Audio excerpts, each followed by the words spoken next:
अशोक धाम, जमीन के नीचे छिपा हुआ शिव रहस्य। बिहार के लखीसराय में एक जगह है आज जिसे लोग अशोक धाम मंदिर के नाम से जानते हैं, लेकिन यह मंदिर हमेशा से यहाँ नहीं था। कहानी शुरू होती है एक साधारण दिन से।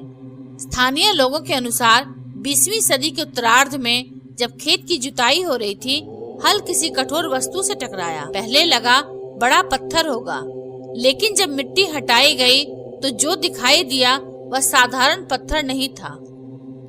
एक विशाल शिवलिंग मिट्टी में आधा दबा हुआ, मानो सदियों से प्रतीक्षा कर रहा हो।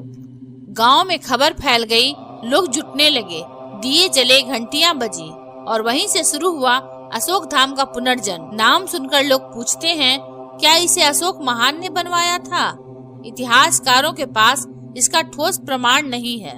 हाँ, यह क्षेत्र प्राचीन मगध का हिस्सा था। मौर्य साम्राज्य की छाया यहाँ रही होगी, लेकिन जो आज का भव्य मंदिर है वह आधुनिक निर्माण है। रहस्य यह नहीं इसे किसने बनाया, रहस्य यह है कि इतना विशाल शिवलिंग सदियों तक मिट्टी में कैसे दबा रहा। क्या यह किसी पुराने मंदिर का अवशेष था? क्या आक्रमणों के समय इसे छिपा दिया गया या समय ने स्वयं इसे ढक लिया? कोई स्पष्ट उत्तर नहीं है। आज सावन में यह स्थान लाखों श्रद्धालुओं से भर जाता है। सुल्तानगंज से गंगा जल लाकर यहाँ चढ़ाया जाता है। रात में जब दीपों की पंक्ति जलती है तो लगता है मानो मिट्टी से निकला शिवलिंग अब पूरे क्षेत्र का धड़कता हृदय बन चुका है। लेकिन कहानी यहीं खत्म नहीं होती। कपिलेश्वर स्थान, मिथिला की मौन तपस्या। अगर एक जगह खुदाई से प्रकट हुई तो दूसरी जगह सदियों से जाग रही थी। मधुबनी जिले में एक प्राचीन शिव धाम है, कपिलेश्वर स्थान। यहाँ का वातावरण अलग है। यहाँ शोर नहीं, शांति है। स्थानीय मान्यता कहती है कि यहाँ तप किया था महर्षि कपिल ने, वही कपिल जिन्हें सांख्य दर्शन का प्रवर्तक माना जाता है। कहते हैं उन्होंने यहाँ ध्यान में लीन होकर शिव की आराधना की और इस स्थान पर शिवलिंग स्थापित किया। इतिहास इसकी तिथि नहीं बताता, लेकिन मिथिला की लोक स्मृति इसे सदियों पुराना मानती है। कपिलेश्वर का शिवलिंग भव्यता से नहीं, सरलता से प्रभाव डालता है।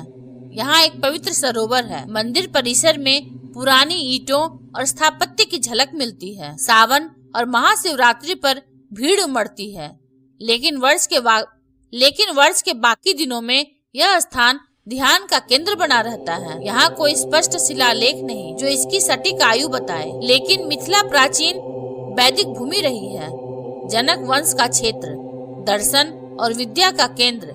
इसलिए यह मानना असंभव नहीं यहाँ प्राचीन शिव उपासना होती रही हो। रहस्य यह नहीं यह कितने वर्ष पुराना है, रहस्य यह है यह स्थान समय की मार से कैसे बचा रहा।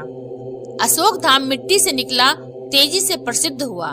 कपिलेश्वर मौन रहा, परंपरा में जीवित रहा, धीरे धीरे आस्था का स्तंभ बना रहा। एक का रहस्य छिपा था जमीन के नीचे, दूसरे का रहस्य छिपा है लोक कथाओं और तपस्या में। क्या ये केवल संयोग है कि एक शिवलिंग खुदाई से मिला और दूसरा सदियों से साधना का केंद्र बना रहा, या फिर मगध और मिथिला की धरती में अब भी कई रहस्य छिपे हैं जो समय आने पर प्रकट होंगे?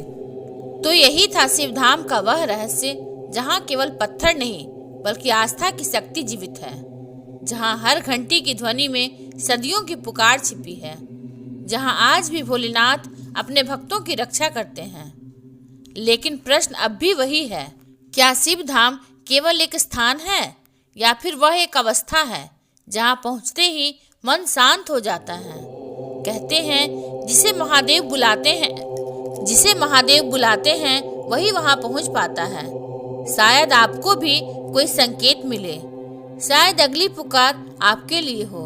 हर हर महादेव। और यह तो था केवल 2 शिवधाम का रहस्य, लेकिन क्या आप जानते हैं कि भारत में 2 ऐसे शिव मंदिर भी हैं जिनके चमत्कार आज तक विज्ञान को चुनौती देते हैं। एक मंदिर जहां सदियों से कुछ ऐसा हो रहा है जिसे कोई समझ नहीं पाया, और दूसरा मंदिर जहां स्वयं महादेव की शक्ति आज भी जीवित मानी जाती है। इन दोनों शिव मंदिरों का रहस्य इतना अद्भुत है कि सुनकर आपका विश्वास और भी गहरा हो जाएगा। तो तैयार रहिए, कल हम खोलेंगे उन 2 दिव्य शिव मंदिरों के छुपे हुए रहस्य। हर हर महादेव।